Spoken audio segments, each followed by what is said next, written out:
Hey folks, hey, Brad Miller with you today, and we're going to show you a couple ideas as far as preparing blockhead popper in preparation to make yourself some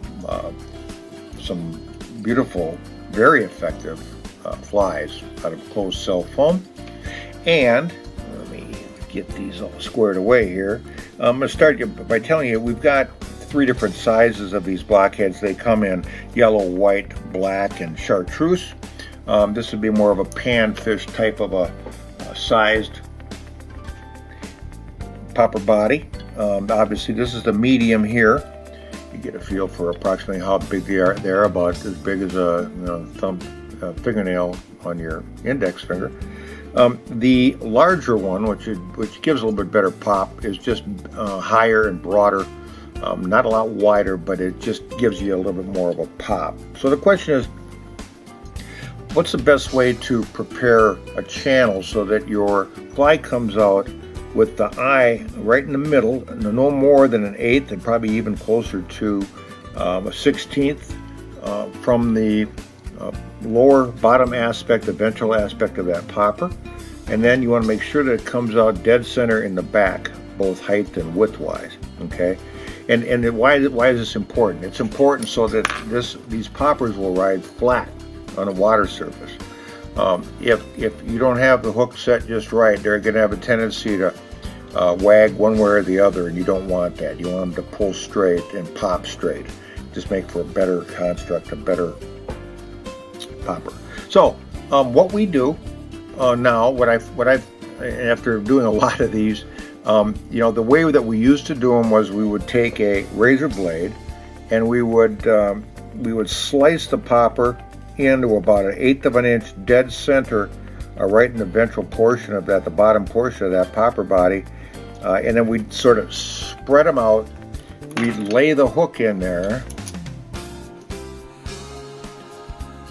on the vise, and then coat some sort of the best material for glue is probably epoxy, but we're all too impatient to do that. So we typically use Loctite or super glue of some sort, one of the various products, and then just squeeze them tight together and hold them until you get a good fixation.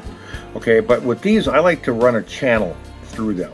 Okay, so we wind up with a channel in the back like that, a hole coming out the back, and then we wind up with a hole coming out right about there, and then you get a nice straight even construct like that. So what's the best way to do that? Well, in the past what we used to do is we'd start by identifying where we wanted to start that hole, and you got to kind of eyeball it, and then I just poke it all the way through, and as I'm poking it through, I'm rotating the popper to make sure that I keep alignment and I don't get off course. I keep everything straight. What I've been doing lately, which works a lot better, is to start in the back and go, okay, this is where I want to end up. I want to come straight out the back here. Okay, so I'm going to introduce this, which happens to be a Rainey's bobbin threader. You can use a bodkin or a paper clip or anything like that.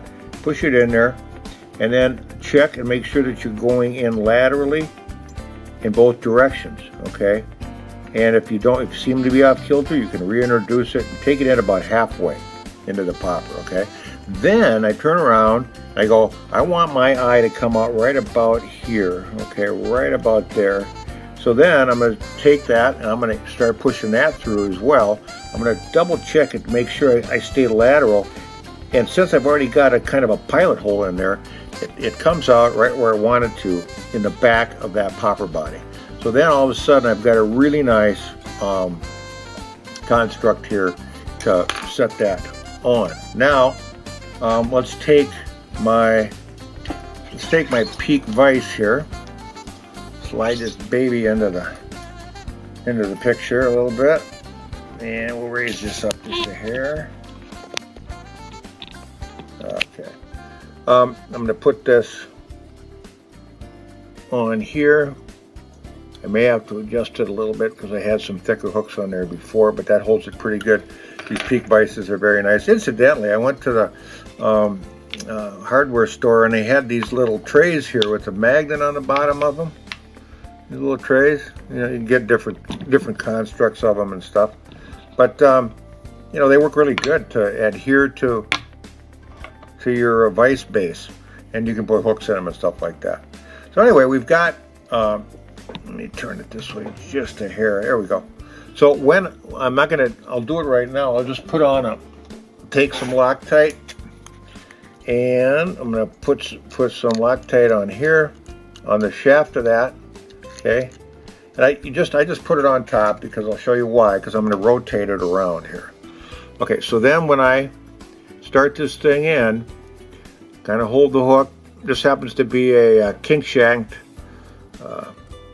mustad hook, and I rotate this and sort of almost like screw it on there until the eye comes out in the front.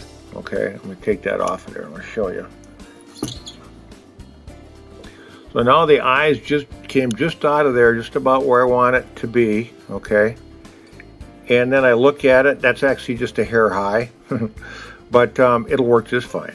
And then you can see that some of the glue came out the back a little bit, but that actually works well to really help solidify the back end of that fly and solidify the glue.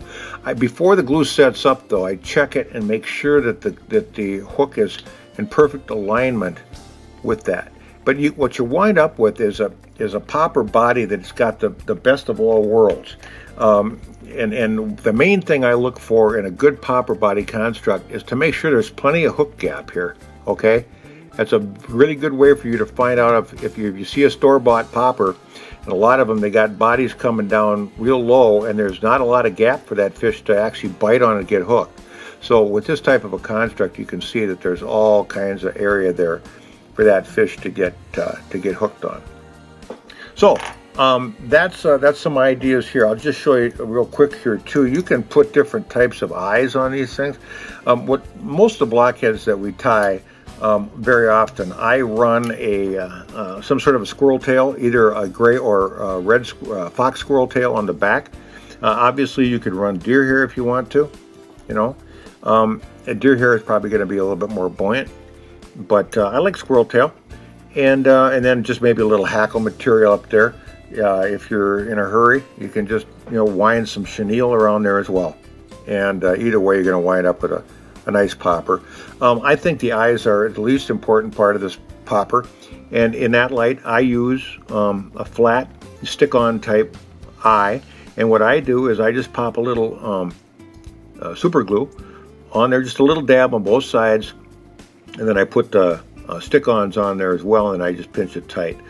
Try not to get the glue on your fingers, or when you pinch down on those eyes and you try to pull it off, your fingers will stick to the fly and you'll pull the fly off. Okay, so that's kind of how we go about tying up all these great poppers, and today we're obviously highlighting these a family of Carolina blue poppers that we've got now, and you can see that we got a size for just about any type of fish that you'd want to go after. If you've not tried blue, I can't stress enough to give it a shot. We've been having such great luck this spring and early summer with this blue color. It's outfished all the other colors that we try.